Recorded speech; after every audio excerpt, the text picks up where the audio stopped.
Mesdames, Messieurs, peuple congolais, Joseph Kabila tombe, Sassou Nguesso aussi. Et pourquoi? Il y a plusieurs raisons à cela, mais je peux vous en citer seulement quelques-unes. La première, c'est que depuis 1960, depuis les indépendances des deux pays, datant de 1960, jusqu'à nos jours, les bouleversements politiques qui ont survenu d'un côté comme de l'autre du fleuve Congo ont toujours eu des impacts ou engendré des bouleversements politiques entre les deux rives du fleuve Congo. Notons au passage que Brazzaville et Kinshasa sont les deux capitales les plus rapprochées au monde, distantes seulement de 5 km sur le fleuve Congo, le deuxième fleuve le plus puissant du monde, après l'Amazonie. Bon, c'est l'histoire aussi des peuples, oui.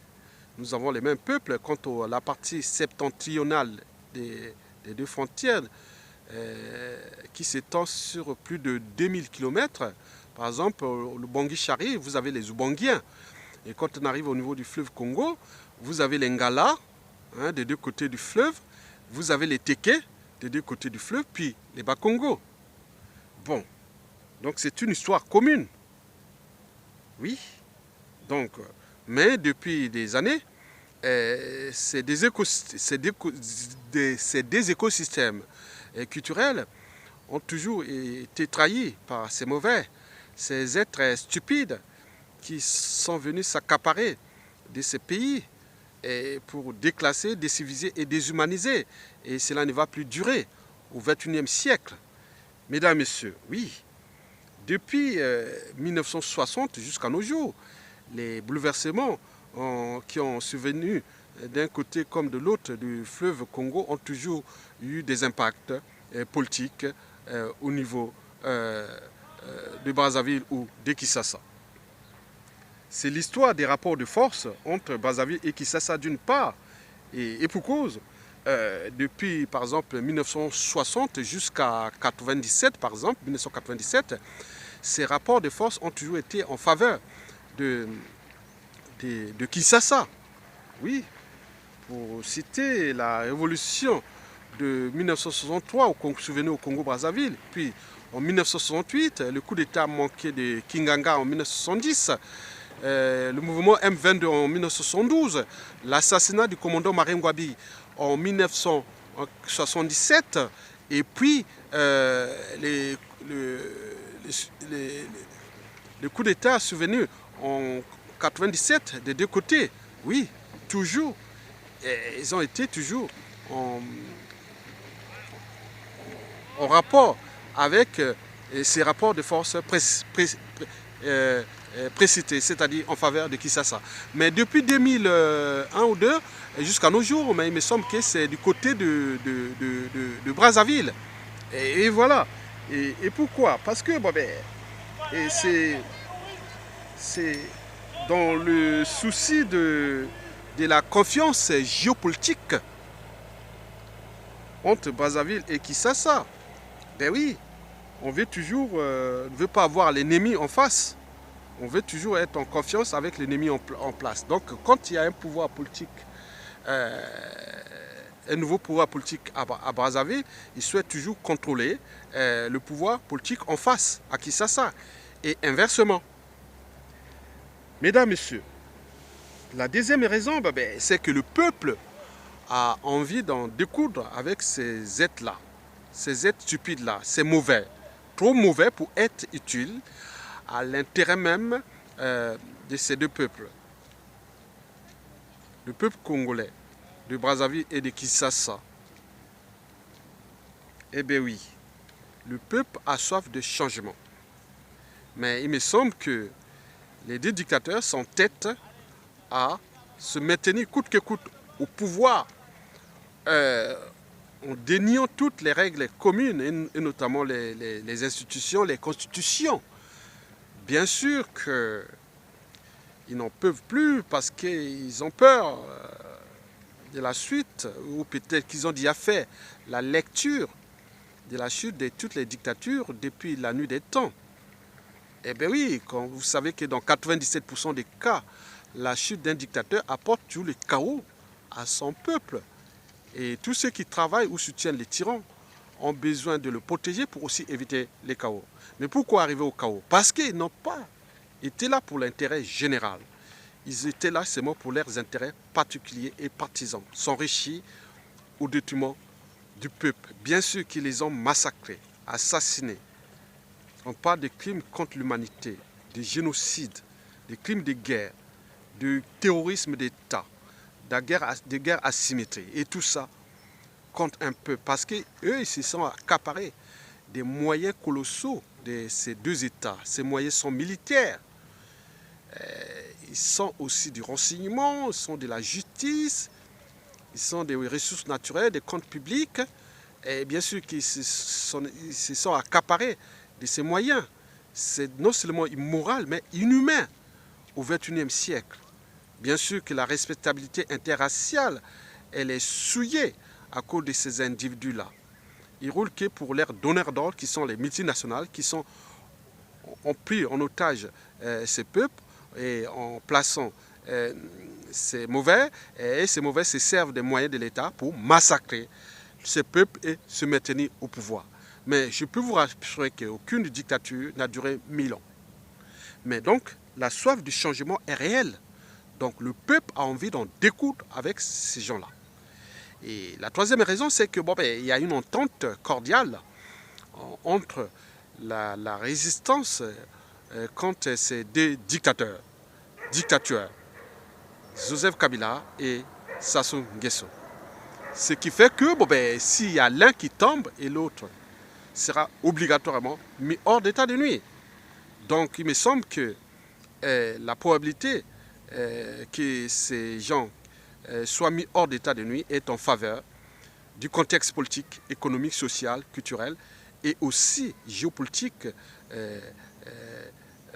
sous-régional et continental, et voire planétaire. Mesdames, Messieurs, oui, les deux dictateurs ne connaissent pas le langage de la politique. Bien entendu, les deux peuples ont tout essayé. D'abord pour le Congo-Brazzaville en 2015, puis en 2016, Kedal. Il a dit non, le peuple congolais a dit non au changement de constitution. Là, Kedal, rien du tout. Le monsieur est passé en force. On passe et on organise des élections présidentielles anticipées. Il est battu. Là, Kedal, il tue les moyens de l'État et se mettait par la force. De l'autre côté aussi, au 31 décembre 2016, Kabila ne devait plus être président de la République démocratique du Congo. Mais là, il s'entête à vouloir jouer au con. Et là, la marée monte et le peuple s'y prépare. Bien sûr qu'il y aura de la casse, mais la casse sera plutôt de leur côté s'ils ne prennent pas conscience. S'ils sont des humains.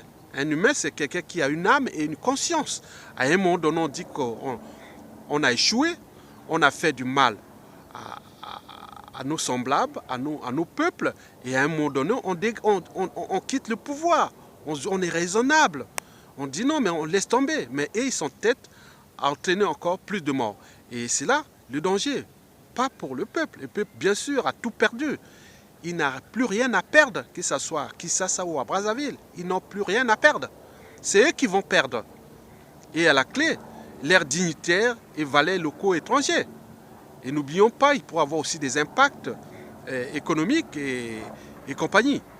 Mesdames, Messieurs, donc, la situation pourra être militaire d'un côté comme de l'autre si l'un ou l'autre tombe avant. Pour l'instant, il me semble que les gens se dirigent vers les soulèvements populaires, les soulèvements citoyens, parce que le peuple, notamment à Brazzaville, n'en peut plus. Il n'y a plus de liquidité, sachant que les transactions financières dans la population se passent en grande partie en numéraire, en liquide, plus de 97% des transactions. Mais là, il n'y a plus de liquidité. Donc les gens sont dans la merde, les gens ne peuvent plus payer leurs loyers, les enfants ne vont plus à l'école, tout est détruit. Quelqu'un qui a géré des milliards et des milliards de dollars et laissé un pays où 90% de la population est dans la merde. Et donc on ne sait pas là où va se terminer cette histoire. Il me semble que les résistants et le peuple est du bon côté de l'histoire. Et cette histoire-là, on tente de se préparer. Et ces gens-là, je ne sais pas où est-ce qu'ils vont fuir. Et après, puisqu'on leur a envoyé des lettres de rappel, c'est d'abord politique, hein, par ces élections, ou la constitution, ou les institutions, ils ont tous dénié. On leur a essayé un peu de raisonner au niveau moral, qu'ils laissent tomber, ils n'en veulent pas. Donc, ils n'attendent que le rapport de force. Et ce rapport de force est toujours du côté du peuple parce que le peuple a toujours le dernier mot et le dernier jugement. Et je ne sais pas où est-ce qu'ils vont fuir. Prenons le cas de Sassou Nguesso déjà. Il ne pourra pas fuir dans un pays de la CEMAC. Sinon, la CEMAC sera plus que jamais en mort clinique et pendant que Sassou sera réfugié peut-être au Gabon ou au Tchad ou au Cameroun, je ne sais pas. Il ne pourra pas. Donc les autres ne voulaient pas recevoir un encombrant comme ça, et surtout qu'il risque de bouleverser la géopolitique et qu'il sera aussi en danger. Parce que le Congo, Brazzaville, ne verra pas d'un bon oeil un pays de la CEMAC qui va accueillir M. Sassou Nguesso. Bon, peut-être qu'il pourra se réfugier en Afrique de l'Ouest, peut-être en Côte d'Ivoire ou je ne sais pas, au Bénin ou ailleurs, mais je ne pense pas. Parce que les relations diplomatiques entre le Congo et diplomatique économique et le Congo et ce pays de l'Afrique de l'Ouest qui va accueillir Sassou Nguesso aura des conséquences. Hein, voilà. Et peut-être qu'il va se réfugier au Maroc. Bon, le Maroc aussi, avoir des embrouilles avec un pays aussi stratégique comme le Congo-Brazzaville qui, une fois le peuple récupère ce pays, 10 ans après, le Congo va retrouver le rang. Donc, et surtout que le Congo, c'est un pays stratégique du bassin du Congo, le plus riche du continent. Bon, peut-être que Sassou Nguesso pourra se réfugier au Qatar ou ailleurs. Bon, les Qatar aussi, avoir des problèmes avec ce pays, le Congo-Brazzaville et la sous-région du bassin du Congo. Je dis que le bassin le plus riche, hein, c'est l'avenir du continent, mais qui, depuis ces dernières années, est resté aux mains des mauvais. Et ils ont tout dégradé. Mais une fois que les vrais patriotes et dignes fils des deux Congos récupèrent ce pays, il me semble que le dynamisme sera là. Donc, ces pays d'Arabie, ils ne voudront pas avoir ces embrouilles. Peut-être Sassou Nguesso pourra se réfugier en France. Et là, ça risque aussi d'avoir des soucis parce que la France défend que ses intérêts. Donc, Sassou ne sera plus là, c'est fini, c'est zappé. Hein. Donc, il ne voudra pas aussi faire venir Sassou Nguesso ici, sinon le risque d'image, mauvaise image de cette France-Afrique. Et voilà, non, c'est pas possible. Il ne pourra pas. Bon, peut-être que Sassou Nguesso pourra se réfugier en Chine. La Chine, là, non, aussi parce que les relations sino-congolaises ont été validées ou introduites ou conçues en 1964. C'était le président Massamba Deba, un sudiste du pool où Sassou Nguesso massacre. Et donc la Chine ne voudra pas avoir ces soucis avec cette nouvelle classe politique congolaise qui va prendre le contrôle du pays dès que Sassou Nguesso ne sera plus là. Donc peut-être Sassou Nguesso pourra se réfugier en Corée du Nord. Et voilà. Et là, bon, je ne sais pas. Il va vivre là-bas.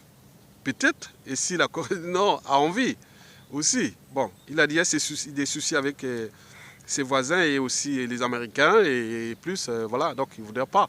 Bon, peut-être Sassou Nguesso dit non, mais je ne suis pas un lâche. Je suis courageux. Venez me chercher à Oyo. Et voilà. Mais notons au passage que Sassou Nguesso, une fois que ça bouleverse au RDC, Sassou ne contrôle pas l'espace aérien. Sachant que Sassou Nguesso ne se déplace plus qu'en avion ou en hélicoptère entre Brazzaville et sa capitale de la dictature, sa ville natale, son village natal, Oyo. À ce moment-là, il risque de terminer sa vie comme à Birimana. Hein? Donc, vous voyez, c'est le risque est là. Donc, en réalité, on vient d'aller chercher à Oyo et tout ce monde-là. Et ceux qui vont fuir à l'extérieur, bon, je dis que bon, ben, les go du régime, ils seront traqués. Ça, c'est sûr et certain. Donc, je pense que s'ils sont des humains, s'ils ont une âme et une conscience, à ce moment, ils peuvent dire non, on démissionne collectivement, on crée une période de transition et au peuple de faire le jugement. Parce que dans les situations de chaos, on ne saura pas qui contrôle qui tue qui fait quoi. Et ces impacts durablement, étant donné que la haine, les rancœurs sont ancrés dans nos cœurs et dans la conscience individuelle et collective. En fait, les gens ont envie de punir sévèrement ces gens-là. Et donc, c'est à eux de trouver des circonstances atténuantes et maintenant. Sinon, ça sera fini. C'est sûr et certain. Bon, terminons, ben, je pense que les bouleversements qui pourront arriver dans les deux Congos d'ici peu auront des impacts au niveau sur-régional. La première qui sera affectée, c'est le Burundi. Ça, c'est sûr et certain, parce que l'entente cordiale entre les deux Congos aura des impacts sur les pays périphériques. Hein. Voilà, donc il faut tenir compte de ça. Et donc nous devons mettre ensemble des solutions pour mettre hors d'état de nuit ces mauvais, ces êtres stupides, et trop stupides pour être utiles aux libertés fondamentales de leurs semblables, de leur peuple et au but même de la condition humaine et sociale, c'est-à-dire l'accès à l'eau potable, à l'énergie, à l'éducation, à la formation, à l'emploi, à la justice, oui, au cadre de vie, à la mobilité, et n'oublions pas la respectabilité interraciale et surtout le rang de la sous-région, parce que nous sommes dans le bassin le plus riche du continent, l'avenir de l'Afrique. Elle est là et ça va se jouer là. Et donc nous sommes au premier rang africain des réseaux hydrographiques. Oui, donc l'eau, c'est la vie, l'eau, c'est l'économie, l'eau, c'est la valeur future, les guerres de demain, c'est l'eau. Nous avons l'eau. C'est une chance pour nous. N'oublions pas les forêts, nous sommes au premier rang africain de forêts. Hein? La biodiversité faunistique et floristique. Et oui, n'oublions pas les ressources naturelles de type minerais et énergie fossile. Nous en avons plein, qui part déjà d'uranium en passant par les gaz, pétrole. Et n'oublions pas la géothermie. Et côté de l'Est de la République démocratique du Congo. Bon, les minéraux, je cité, bon, ben, il y a tout ça. N'oublions pas la culture. Nous avons la musique, nous avons la rumba, nous avons l'ambiance, l'esprit. Nous avons une culture dans ce bassin du Congo. Nous avons aussi du capital humain. Oui, nous avons plus de 120 millions d'habitants dans cet écosystème. Plus de 120 millions d'habitants. Donc c'est du capital humain que nous devons valoriser pour avancer cet écosystème. Donc l'enjeu est d'avoir cette entente cordiale et qui demain, on ne sait pas, sur les dérives avec les frontières qui sont nous entre les deux capitales, je ne sais pas comment Sassou Nguesso pourra avoir tous les moyens de contenir une rébellion qui pourra partir du nord de Brazzaville comme au sud de Brazzaville, même en face de la Lima, hein, là où se jette dans le fleuve Congo, non loin de Makotipoko. Bon, donc il faut faire attention. Et donc, Sassou Nguesso est pris dans son propre piège. C'est lui, en tant qu'humain, c'est-à-dire un individu qui a une âme et une conscience, dit non, ça ne peut plus durer. Et à force de continuer à jouer avec le feu, tout oui, continuer à jouer avec les nerfs des Congolais, que ce soit au niveau du peuple, comme au niveau des prisonniers politiques et tout le monde. Mais ça commence à bien faire. Donc, en ce moment, il est dans un sable mouvant. Plus il s'agite, plus il s'enfonce lui-même. Et aussi, les siens, ses proches et tous ceux qui ont travaillé avec lui, qui sont là, qui n'ont pas choisi le côté du peuple. Parce que la résistance et les dignes fils du Congo sont du bon côté de l'histoire de ce peuple et de ce bassin du Congo. Mesdames, Messieurs, peuple congolais, donc l'avenir est devant nous, donc résistant, et ça soit à tout voler, ça soit à tout tuer, ça soit à dégrader, humilier est souillé, c'est de la haute trahison et tout ce qu'il est en train de faire parce qu'il n'a plus d'issue. Donc c'est quelqu'un qui est à bout de souffle, au bout du rouleau. Et donc c'est un lâche qui ne veut pas prendre ses responsabilités avant que le danger arrive. Et le danger ne va pas qu'affecter lui-même et tous ceux qui seront encore en train de l'entretenir, de l'entêter et de se maintenir coûte que coûte par la force, en tuant l'humain, en déclassant ce pays, en tirant ce pays vers le bas. Il est déjà en mort clinique. Oui, le pays en mort clinique, en faillite et pour rien, pour quelqu'un qui a géré plus de 100 milliards de dollars. Seulement pour ces 20 dernières années. Laissons au passage une population de 5 millions d'habitants où 90% est dans la merde. Mais c'est du jamais vu. Donc lui, il s'entête à maintenir ça, mais pour combien de temps encore? Oui, mesdames, messieurs, le peuple a toujours les derniers mots et les derniers jugements. Nous sommes du bon côté de l'histoire, donc battez-vous dans la douleur et n'oublions pas de penser à nos morts, tous ceux qui sont venus, qui sont morts pour la patrie, parce qu'ils ont voulu seulement chercher à arracher leur liberté, leur dignité, mais le dictateur n'entendait pas raison à ça. Et c'est les raisons pour lesquelles il les a tous massacrés et il cherche toujours à massacrer. Donc c'était quelqu'un qui était venu là pour détruire ce peuple, mais cela ne va plus durer parce que toute chose a un début et une fin. Et je pense que la fin de Sassou s'approche. À tout instant, Sassou peut tomber. Ça, c'est sûr et certain. Tous les indicateurs sont au vert. Il continue à maintenir ça, c'est que c'est de l'apparence. Mais on ne sait pas. Nous, le but est de le récupérer et savoir pourquoi il a fait ça aux autres. Mesdames, messieurs, peuple congolais, je vous remercie et à bientôt.